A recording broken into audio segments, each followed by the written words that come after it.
Russia के जो GF-17 के जो इंजन देने की बात हुई है, जो सौदा हुआ है, इसने इंडिया को रैटल किया है, मोदी सरकार को रैटल किया कि हो क्या रहा है। अल्टीमेटली रशिया हमारा साथी है, लेकिन एयरक्राफ्ट के इंजन जो है फाइटर एयरक्राफ्ट के GF-17 के लिए वो रशिया पाकिस्तान को दे रहा है।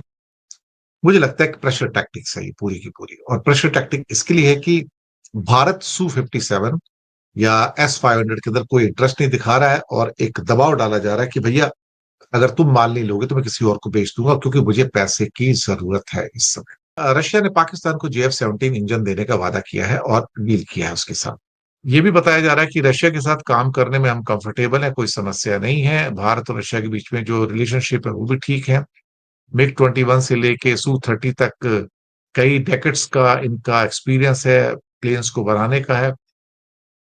Su-57 में तो खैर ट्रांसफर ऑफ टेक्नोलॉजी भी दे रहे हैं, लेकिन पता नहीं क्यों इंडिया शायद Su-57 में इंटरेस्टेड नहीं है।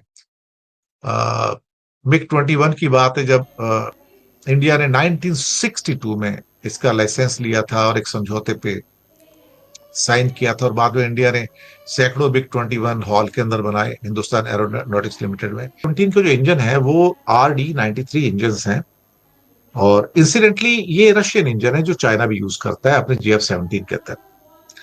और रशियन इंजन ये वही इंजन है जो कि हमारे सुखोई 30 के अंदर भी लगते हैं। तो सेम इंजन, इसका मतलब अगर सुखोई के अंदर भी वही इंजन है और GF-17 में भी वही इंजन है, फिर दोनों ही बराबर हो गए। इसके अलावा राफेल जो है 4.5 जनरेशन का है, GF-17 भी 4.5 जनरेशन का है। स्टेल्थ फाइटर तो खैर दोनों नहीं है, लेकिन रशिया के द्वारा RD-93 इंजन पाकिस्तान को डायरेक्टली देना भारत को नागवार गुजरा है। भारत ने कहा कि आप डायरेक्टली मत दीजिए, आप जो वाया चाइना को देते हैं उसके थ्रू कीजिए जो करना है, और हम इस बात को पसंद नहीं करेंगे अगर आप डायरेक्टली डील करते हैं पाकिस्तान से और GF-17 का इंजन डायरेक्टली आप उनको देते हैं। शायद हो सकता है उसको ज्यादा फायदा नजर आ रहा होगा कि मैं पहले चाइना को दूं, चाइना आगे पाकिस्तान को देगा, तो उससे कीमत में फर्क पड़ जाता है, मेरा नुकसान होता है कि पहले चाइना को देगा, कंसेशन भी देगा, चाइना ज्यादा कीमत में फिर पाकिस्तान को देगा, कुछ पैसे कमाएगा। तो इससे अच्छा वो जो ज्यादा पैसे हैं वो सारे रशिया क्यों नहीं डायरेक्टली ले ले। ये मुद्दा अब गर्मा गया। भारत इस पे क्या करेगा? भारत को ऑलरेडी S-500 और साथ में Su-57 की, यानी कि सुखोई 57 की डील जो स्टेल्थ फाइटर की है, वो पिछले कई महीनों से रशिया ने दी हुई है। भारत है कि मानता नहीं, भारत एक्सेप्ट करने को तैयार नहीं है, टालम टाल कर रहा है, मुझे नहीं चाहिए, मुझे नहीं चाहिए, मुझे वो नहीं चाहिए, मुझे ये नहीं चाहिए। और कहीं ना कहीं इंडिया को लगता है कि अगर ले लिया तो अमेरिका नाराज हो जाएगा, अमेरिका वैसे ही नाराज पड़ा है, भिगो भिगो के मार रहे हैं हमको रोज। तो ये जो नाराजगी है जो बढ़ती चली जा रही है, उससे कैसे डील किया गया, सारी बड़ी प्रॉब्लम है। पाकिस्तान को देके शायद वो RD-93 इंजन देके वो भारत के ऊपर प्रेशर डालना चाहता है कि भैया अगर तुम नहीं करोगे तो मैं पैसे कमाने के लिए, मुझे पैसे की जरूरत है, मैं वॉर कर रहा हूं, तो वॉर के अंदर मुझे पैसा चाहिए, तो पैसा जो देगा मैं उसके साथ काम करूंगा। तो उन्होंने पाकिस्तान को दे दिया। तो ये प्रेशर टैक्टिक है। इस दुनिया के अंदर जो भी होता है साहब, वो प्रेशर टैक्टिक के दौरान ही होता है और कुछ नहीं होता है। और प्रेशर डालना, यही डिप्लोमेसी साहब असली देखा गया। ये भी बताया जा रहा है कि रशिया के साथ काम करने में हम कंफर्टेबल हैं, कोई समस्या नहीं है। भारत और रशिया के बीच में जो रिलेशनशिप है वो भी ठीक है। MiG-21 से लेके Su-30 तक कई डेकेड्स का इनका एक्सपीरियंस है, प्लेन्स को बनाने का है। Su-57 में तो खैर ट्रांसफर ऑफ टेक्नोलॉजी भी दे रहे हैं, लेकिन पता नहीं क्यों इंडिया शायद Su-57 में इंटरेस्टेड नहीं है। MiG-21 की बात है, जब इंडिया ने 1962 में इसका लाइसेंस लिया था और एक समझौते पे साइन किया था, और बाद में इंडिया ने सैकड़ों MiG-21 हॉल के अंदर बनाए हिंदुस्तान एरोनॉटिक्स लिमिटेड में। और Su-30 का भी इंडिया लाइसेंस्ड प्रोडक्शन करता है यहाँ पर, और काफी एयरक्राफ्ट है इंडिया में Su-30 वाले भी। और अब सुखोई 75 का जो ऑफर आया है, मुझे लगता है अभी सुखोई 75 तो पेपर पे है, ड्राइंग बोर्ड के ऊपर ही है, देखा जाए तो इसको पेपर मतलब ड्राइंग बोर्ड के ऊपर से कहते हैं। तो अब उसमें क्या खास बात होगी हमें नहीं पता, 5th जनरेशन है या 6th जनरेशन है। और हो सकता है दुनिया चूंकि 6th जनरेशन के एयरक्राफ्ट बनाने के लिए आगे जा रही है, अमेरिका भी जा रहा है, इवन चाइना ने भी उड़ा दिया है, तो हो सकता है कि सुखोई 75 जो है वो एक जॉइंट वेंचर इंडिया और खासतौर से रशिया का हो सकता है। और ये सुखोई 75 चेकमेट जो है, ये कहने को ये सिंगल इंजन के साथ में है। बताया तो जा रहा है कि 5th जनरेशन का है। और अब देखते हैं, इसका कुछ एक आधा प्रोटोटाइप वगैरह भी बना हुआ है। लेकिन आगे क्या होगा तो पता नहीं, अब देखते हैं। लेकिन आजकल एविएशन के अंदर कौन सा एयरक्राफ्ट खरीदना है, कौन सा नहीं खरीदना है, एक बड़ा कॉम्प्लिकेटेड इशू है।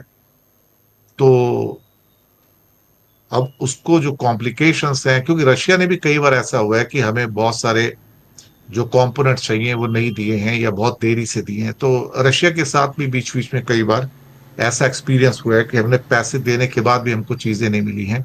हमने 5 S-400 का पैसा दिया हुआ है कई सालों से, लेकिन सिर्फ 3 ही सप्लाई हुए हैं अभी तक। तो दो और सप्लाई कर रहे हैं, और हर बार वो डेट टाल देते हैं, अगले साल अगले साल अगले साल करते रहते हैं।